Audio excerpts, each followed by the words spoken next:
in Boxing UK in association with Supreme CBD. Frank Smith, I bet you're glad you picked Sunderland over Mexico.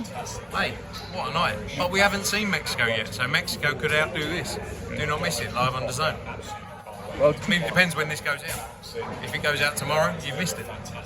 But don't miss it either. can you talk us through the card? Great performance from Pat McCormick.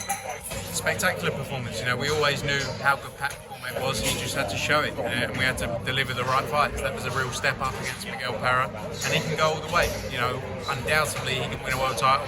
I think we'll see that in the next 12, 14 months. So great win for him. Mark Dickinson, Troy Williamson, what a fight. Respect to both guys. They went in there, they left nothing in the ring. You know, I'm happy for Troy because the odds were really against him in that fight. You know, obviously with Mark coming in overweight, and Troy's been in the sport a long time. And he deserved a night like that. And I think for Mark, he now needs to rebuild and decide how he wants to approach things. You know, obviously he wasn't professional the weight. You know, and I think he needs to come back in and be 100% in whatever decision he makes next. Leo Atang, just an unbelievable talent. 18 years old, calm, composed, delivered a performance, you know, even better than the first time round. And the journey with him is going to be something special. To see what he's doing at 18 years old, to see the way he's handling, not just in the ring but outside the ring, he can go all the way. And in the next 5 years, we've got some special nights coming. You've been so close up here, Frank, with Lewis Ritson and yourselves. Putting my local hat on, how important is it for Matchroom to get the North East captured with fighters and big nights up here? 100%. Look, we know there's a market here. We've seen it. As you say, Lewis Ritson delivered us some great nights over the years, and we know there's a huge market here. We want to come back, for sure. And that's all right, I forgot I was going through the whole card, so I'll go back. Sandy Ryan, brilliant win. Fair play Jade, you know, stepping up in the level. She's never been there anywhere near the level of Sandy Ryan. And Sandy can now move on to big fights. You know, let's talk about Chantel Cameron. It's very interesting. All the noise in the background there. Not a fan, obviously, of that fight. Adam Macker, you know, entertaining fight and a great learning fight as well. Went 4 rounds with an opponent who kept coming. TMA Ayton, she's just spectacular, going to go all the way and looking to become a 4-weight undisputed champion by the age of 22. We don't hear that very often. Brad Casey, professional debut, brilliant, and obviously Cameron Vong. You know, the Cameron Vong Gavin Gwynn fight is a natural next fight. But a great card from top to bottom with both, you know, young, upcoming talent, tremendous stars who are going to go on to win world titles. So what not?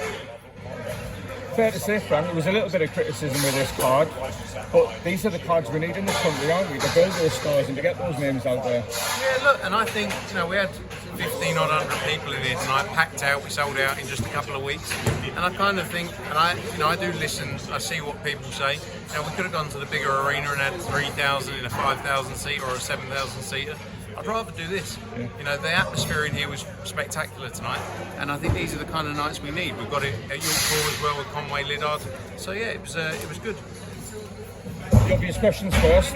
Everybody's asking about Anthony Joshua. We've seen the footage of him back throwing punches. There's rumours of him fighting in Ghana. Can you give us an update on AJ? I heard apparently there's a rumour he's fighting 4 weeks in Ghana, which isn't true. Nice. Unless I've missed it on my phone, which I don't think I have. I think I might know.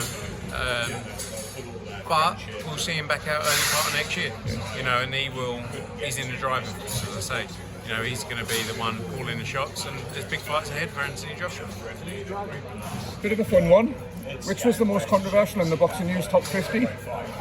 Was it Anthony Joshua at 49 or Eddie Hearn at number 3? Anthony Joshua at 49 was very strong. Actually, where are Boxing News? They're over there. Anthony Joshua at 49, actually, Rob. I actually would have given up he's on the list. I would have given up my position for Anthony Joshua. So you're more influential than Anthony Joshua? I don't think I'm more influential than Anthony Joshua. There are a lot of people on that list who should not be anywhere near a power list, and have definitely been throwing bungs around to Boxing News. Bungs in boxing, Frank, that's never been heard before. What's that? Bungs in boxing, that's never been heard before, mate. I'm not accusing Boxing News of anything, by the way. Before I get in any trouble, I'm just saying 90. I don't really care about a number. There was a lot of people in there who definitely aren't in the power list of boxing. So it'll be interesting to see what happens. Can we talk about the cards coming up? Yes, we've got a couple of big cards next week. Croc O'Donovan at start. Can you talk us through that? Yeah, Crocker Donovan, spectacular fight. You know, IBF world title on the line, Windsor Park, 20,000 people. It's going to be special in there on Saturday night. Ishmael Davis against Kevin Yarko as well on the card. That's a brilliant fight. Matt Brown's out on the card, knocking people out for fun, obviously. Molly McCann making a professional boxing debut as well. Buzzing for next weekend. It's going to be a special night, and you're going to see a new world champion crowned. And yeah, it's going to be special. I'll give you a couple of minutes for your sales pitch as well, Frank. Can you give us a couple of minutes on what's next for Matchroom in the zone? We're in a great place. September 13th we got that, but first we've got Sugar Nunes tonight. Don't miss it if this goes up in time in Mexico. September 13th we're there. You know, then after that, October 11th, Dave Allen, Mac Medev, 10,000 people in Sheffield Arena. Going to be a special night. October 11th in Philadelphia, Boots, Jerron Ennis. Back out against Lima, 154 debut. Don't miss that. Boots every time delivering spectacular performances. October 17th, Conway against Liddard at York Hall. November 1st, we're at Carib Royale with Perro against Thompson. And we've got a load of stuff coming up to be announced in November and December. November 15th, Conor Benn against Chris Eubank Jr. 2. I mean, we don't even have to talk about the first fight. This is going to be no different. I can't wait. What a way to end the year. More to come as well. Leewood versus Michael Conlon on the horizon? No, I mean, look, we're talking about Leewood against Josh Warrington, so let's see what happens. Is that in Monte Carlo, Frank? Because that's the rumour we heard. No. No, I mean, there was talk about Josh going on Monte Carlo, but that fight won't go on there if it happens. Right. Any clues as to what might happen on that card? No. No. Sorry. All right. Wait and see the surprises. No, no. I have to ask you next week, huge fight, Canelo Crawford, just your pick? Canelo Alvarez for me. But then again, I'm not the boxing tactician of the business. I'm more the spreadsheet man. So, but I think Canelo. Brilliant. Very, very last one. We've talked about a really important card here. You've talked about the really exciting cards coming up on Matchroom. Throw into the mix, you've got Floyd Mayweather against Mike Tyson. You've got Journo Davis versus Jake Paul. What do you think of that side of boxing, Frank? I think we're in a strange time where people want to see strange things, and fair play to them. They want to see it, and people get paid.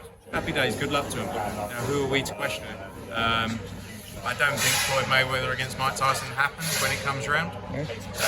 I think Jake Paul Tank Davis is wild, but you know, it's the world we live in, and there's a lot of people that are going to watch it. People like watching wild things. So, you know, why should it be any different in sport? It's a whole other interview, Frank. Yeah. Frank Smith, it's great to catch up with you, fella. Right, Take care. good to see you. Cheers, mate.